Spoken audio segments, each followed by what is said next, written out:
أعوذ بالله من الشيطان الرجيم بسم الله الرحمن الرحيم. Masih banyak jeda waktu yang dia bisa berikhtiar untuk mendapatkan anak. Sebagaimana Nabi SAW mengatakan, ada 7 hal yang terus mengalir pahalanya bagi seseorang sepeninggal dia. Yang paling pertama dari 7 disebutkan adalah anak saleh. Anak ini. Jadi kalau Anda tunda-tunda ini masalah ini. Anda tidak dapat. Kecuali yang Allah uji ya. Umumnya orang kalau menikah itu Allah berikan anak. Kecuali sebagian kecil yang Allah uji mereka. Dengan Allah tidak berikan atau belum berikan anak. Bukan tidak berikan tapi belum memberikan kepada mereka anak. Tapi ini salah satu cara yang terbaik yang bisa membuat seseorang itu untuk ya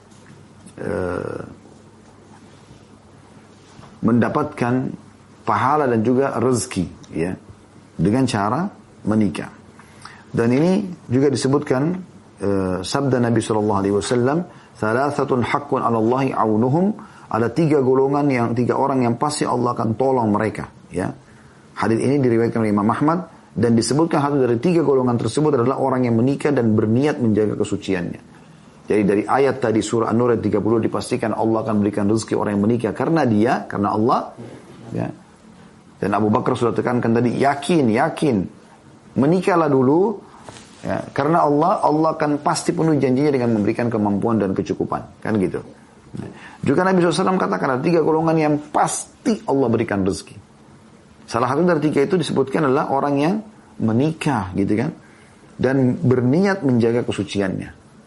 Makanya Abdullah bin Mas'ud radhiyallahu anhu mengatakan, andai saja umurku tinggal 10 hari, setelah itu aku meninggal, maka aku tidak akan lewatkan malam-malamku itu kecuali dengan seorang istri. Tidak menunda. Jadi untuk apa teman-teman menunda? Anda sebagai orang tua yang sedang mendengarkan ceramah kami ini, baik live ataupun siaran ulang. Kenapa Anda menunda pernikahan anak-anak Anda? Kenapa Anda sibuk mengirim anak Anda harus menyelesaikan studi di luar negeri yang penuh dengan fitnah dan cobaan tanpa Anda nikahkan mereka?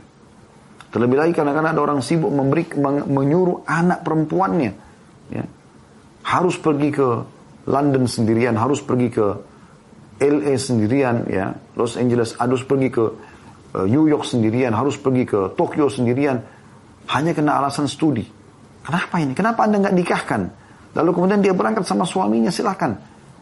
Tidak ada pelanggaran agama dalam masalah safar tanpa mahram karena ada pasangannya. Anda juga sebagai orang tua tenang karena di sana sudah ada pasangan yang bisa mendampingi dia. Selamat dari fitnah-fitnah, dari teman-teman kampusnya yang memang kehidupan mereka orang Muslim kehidupan bebas. Aneh bagi mereka kalau mereka dalam sepekan atau 1 bulan mereka tidak berzina. Bagi mereka itu biasa saja. Ya. Baik itu ke tempat pelacuran ataupun memang sama teman-temannya. Nanti di umur sekian 35 tahun, 40 tahun baru mereka berpikir untuk berumah tangga. Ya. Itu berbahaya sekali. Anak laki-laki aja bahaya, apalagi anak perempuan.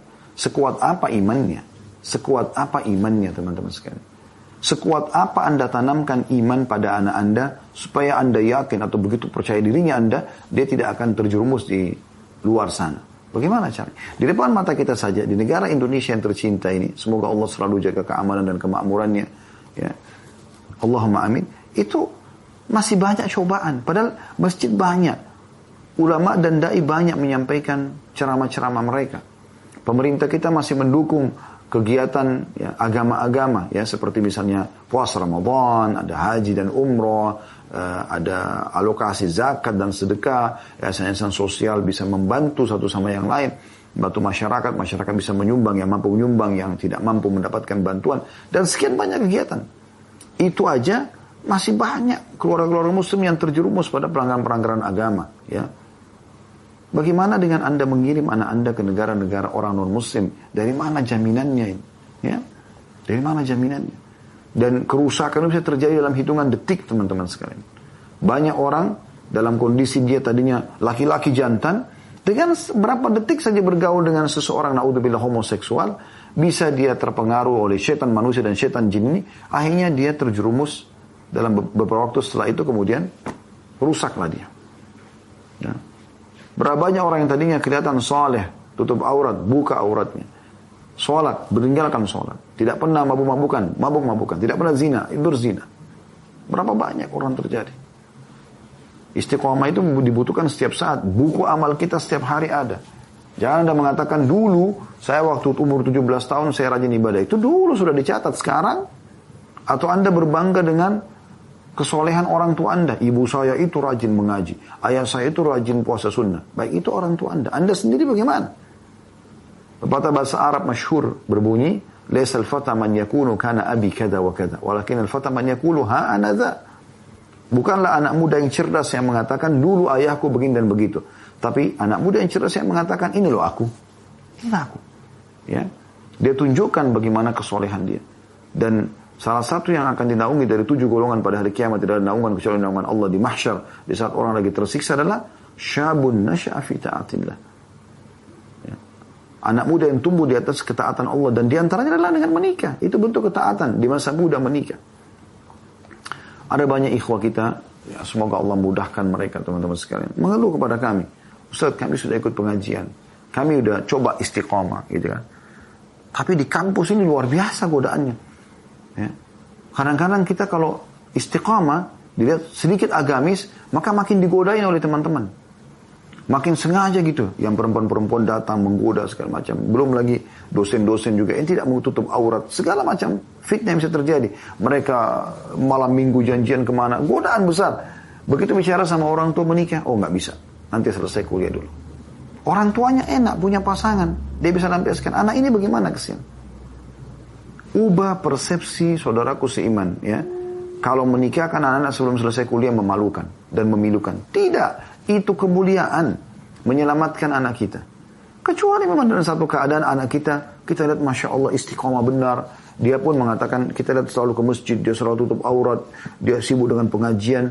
Dan memang dia sendiri minta waktu untuk menyelesaikan kuliah. Oke.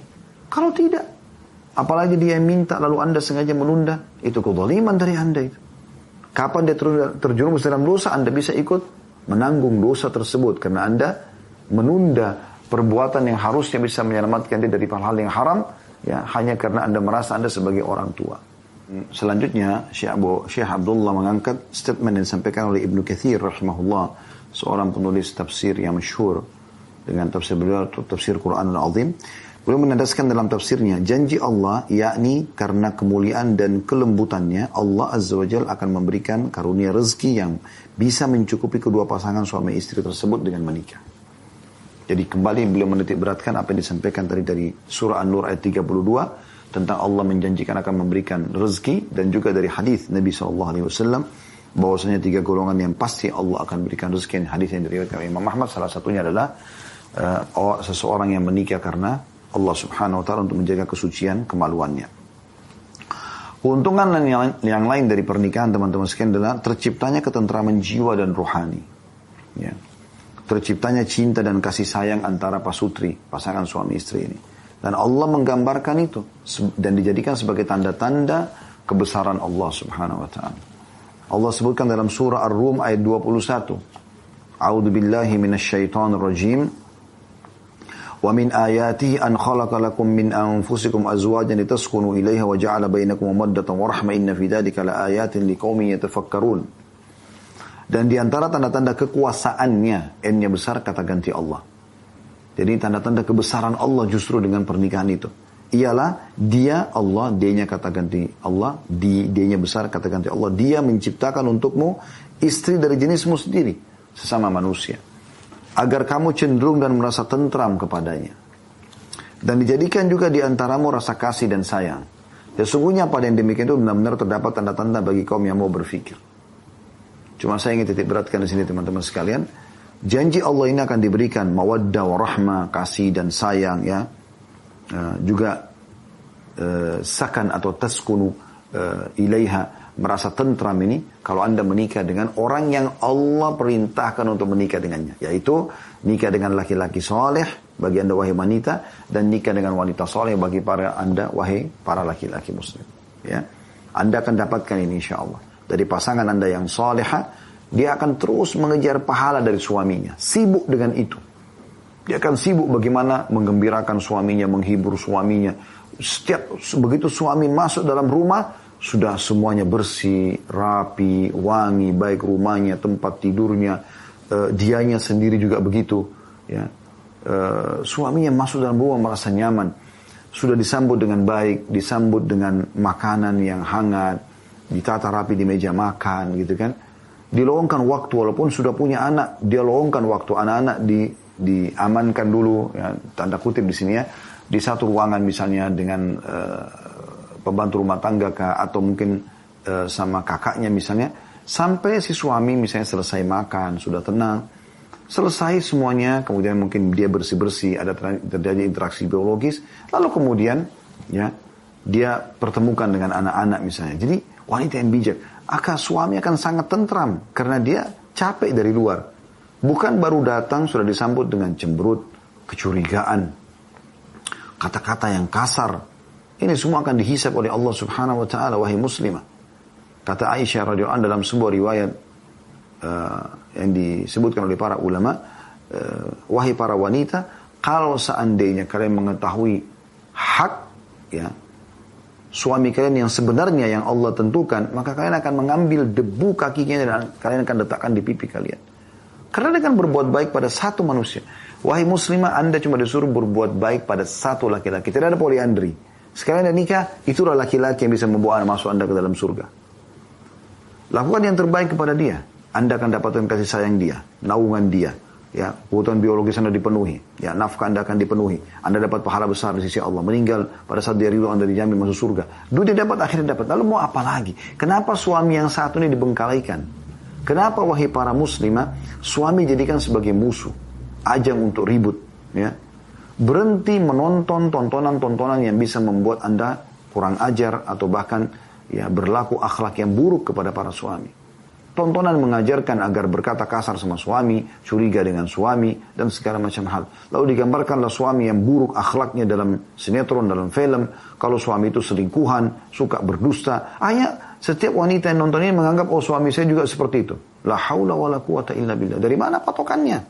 Dari mana bisa dipatokan, disamakan suami Anda dengan itu? Ini syaitan yang berbisik di kuping. Karena tontonan yang salah. Ya. Hanya dipukul rata semuanya.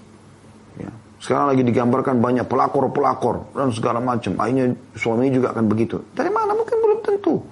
Mayoritas laki-laki, mereka ada yang sibuk. Anda tahu banyaknya motor yang jalan setiap hari. Kalau Anda lihat di Jakarta sudah seperti semut kalau pagi hari. Jalan banyaknya ya menyebar untuk mencari rezeki. Mereka sibuk tiba kantor kerja. Murni untuk cari rezeki buat keluarganya. Supir-supir angkot, supir bus, mereka setengah mati. Untuk cari sesuatu makan, pulang, butuh istirahat dan disambut oleh istrinya. Tidak ada seperti yang digambarkan dalam sinetron, atau mungkin sebagian kecil di antara mereka yang memang tidak beriman. Makanya kan, atau kurang beriman. Makanya tolak ukurnya agama sudah mengatakan nikah sama laki-laki saleh. Jadi Anda tidak perlu dengan kecurigaan. Nikah sama wanita saleh supaya Anda tentram. Itu sudah penyampaian Nabi SAW. Ya.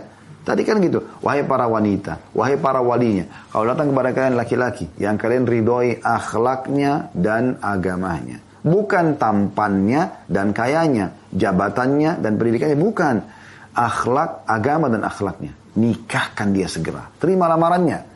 Kalau tidak, Nabi SAW sampaikan ancamannya, akan terjadi kerusakan di muka bumi. Kata sebagian dalam hadis, perceraian, kekerasan dalam rumah tangga dan seterusnya.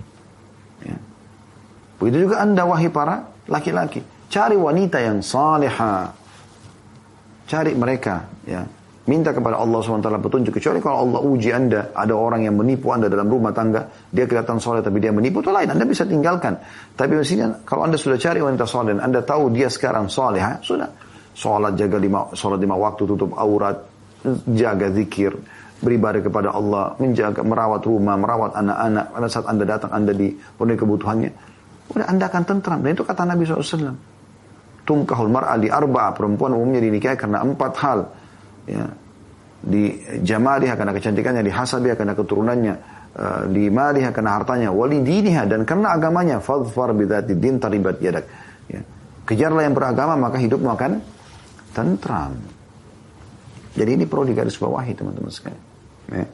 Perlu digarisbawahi supaya tidak ada terjadi pelanggaran-pelanggaran agama yang tidak diharapkan, ya.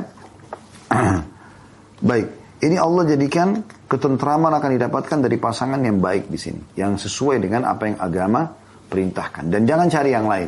Kalau Anda mau cari pasangan di diskotik, di bar, di karaoke, kalau Anda menganggap ini bisa jadi istri yang baik buat saya atau ibu anak-anak saya, atau ini laki-laki yang soleh yang buat saya yang akan baik, setia segala macam, itu mimpi. Mimpi di siang bolong itu, ya. Karena tidak mungkin penyampaian Allah dan Rasulnya salah. Disuruh cari yang baik agamanya. Yang di mana dapatnya Ustaz? Di masjid, di majelis ilmu. Ada rumah-rumah Allah, sibuk dengan ilmu agama, ya. Sibuk mencari pekerjaan yang halal. Banyak orang-orang saleh.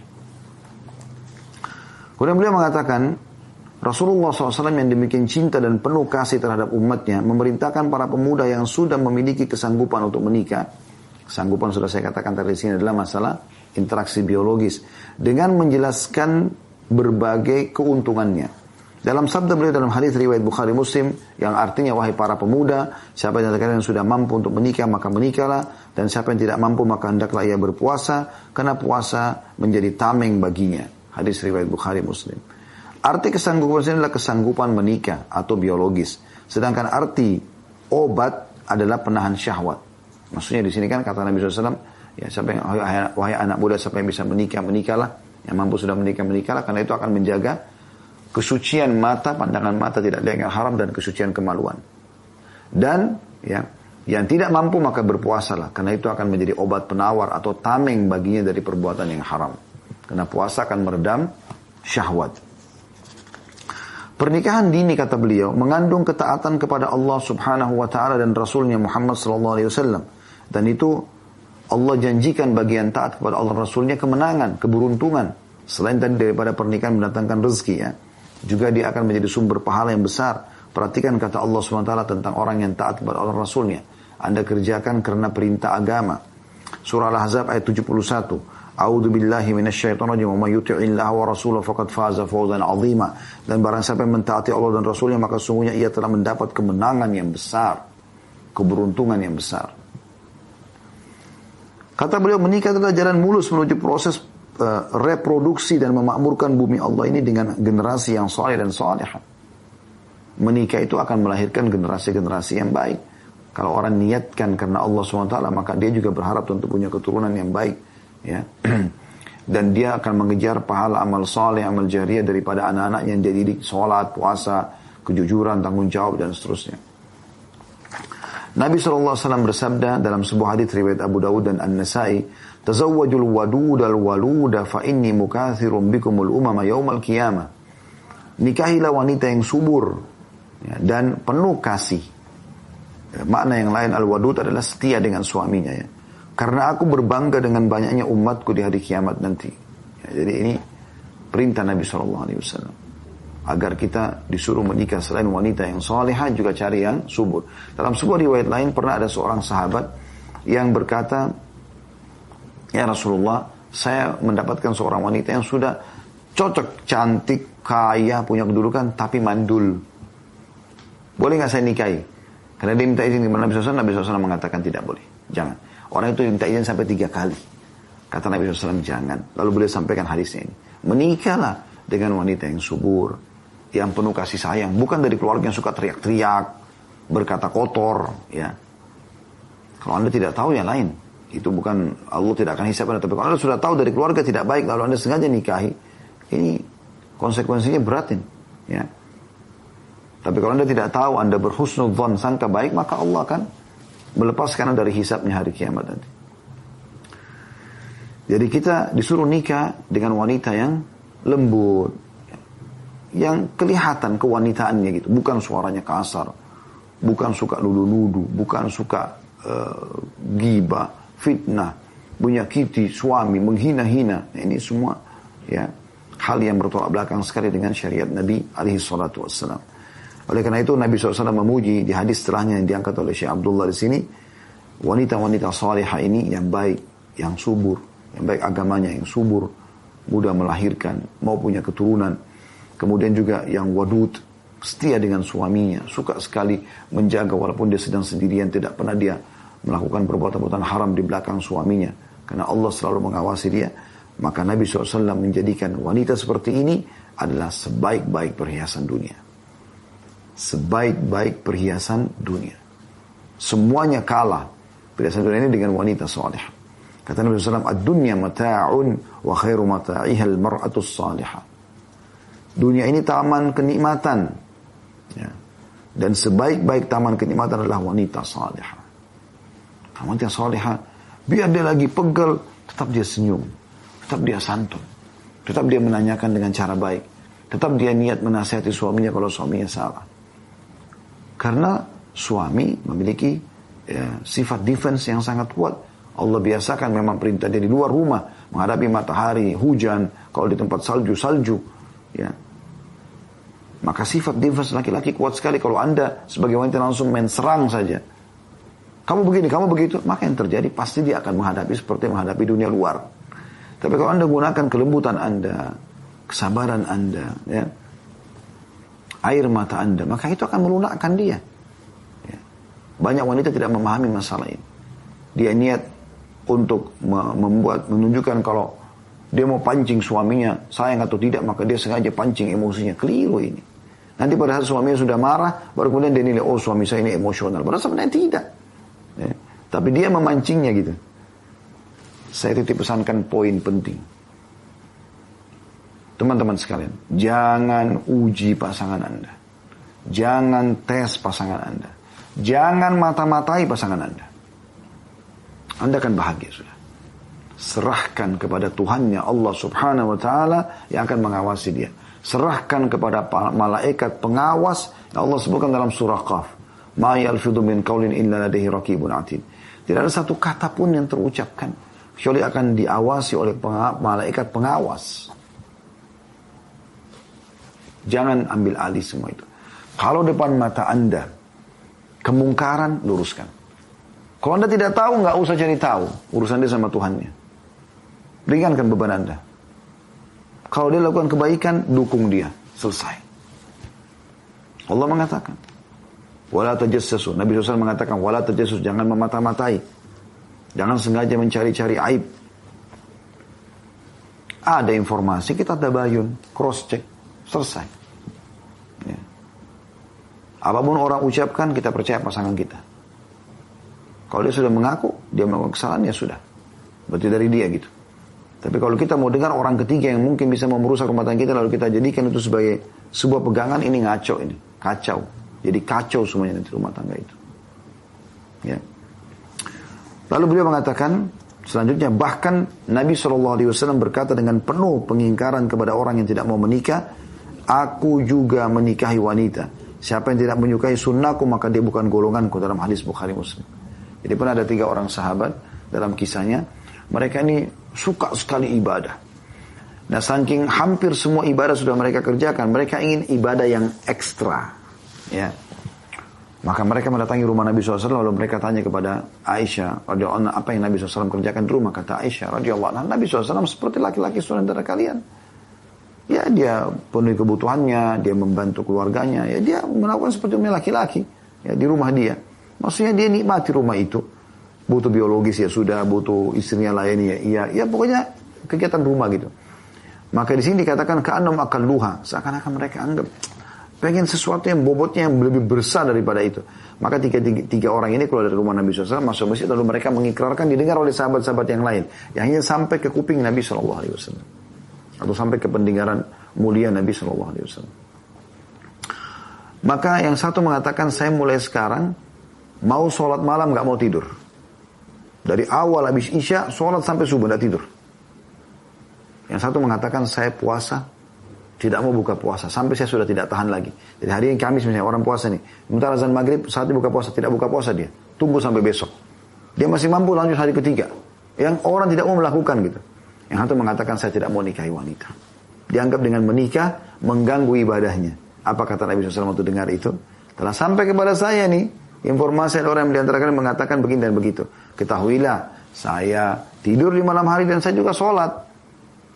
Saya puasa dan saya buka puasa dan saya menikahi wanita. Siapa yang menolak sunnahku bukan dari golonganku. Kemudian beliau mengatakan di paragraf terakhirnya, Islam menjadikan menikah sebagai ibadah. Sebab menikah dapat menjaga dari bahaya memandang yang haram dan bahaya zina. Sebagaimana sabda Nabi SAW dalam hubungan kelamin salah seorang dari kalian ada terdapat pahala yang besar atau sedekah. Maka para sahabat mengatakan, wahai Rasulullah, seseorang di antara kami melampiaskan syahwatnya, apakah ia layak mendapatkan pahala? Maka beliau bersabda, ara'aitum law wada'aha fi haramin akana alihi fiha wizrun fakadzalika idza wada'a fil halali kana lahu ajr. Bagaimana kiranya jika kalian meletakkan kemaluan kalian pada tempat yang diharamkan, maksudnya zina. Bukankah kalian juga berdosa? Tanda tanya. Demikian juga jika salah seorang melakukannya pada yang halal, maksudnya pada pasangan halalnya, maka ia mendapatkan pahala. Hadis riwayat Muslim. Dan beliau hanya menutup dengan semoga Allah memberikan taufik dan salawat juga salam kepada Nabi Muhammad SAW, keluarga juga para sahabat beliau. Sampai sini bahasanya insyaAllah. Semoga kita bisa mengambil hikmah dari apa yang kita pelajari hari ini. Allah jadikan sebagai bermanfaat dan juga Allah jadikan kami orang yang pertama mengamalkan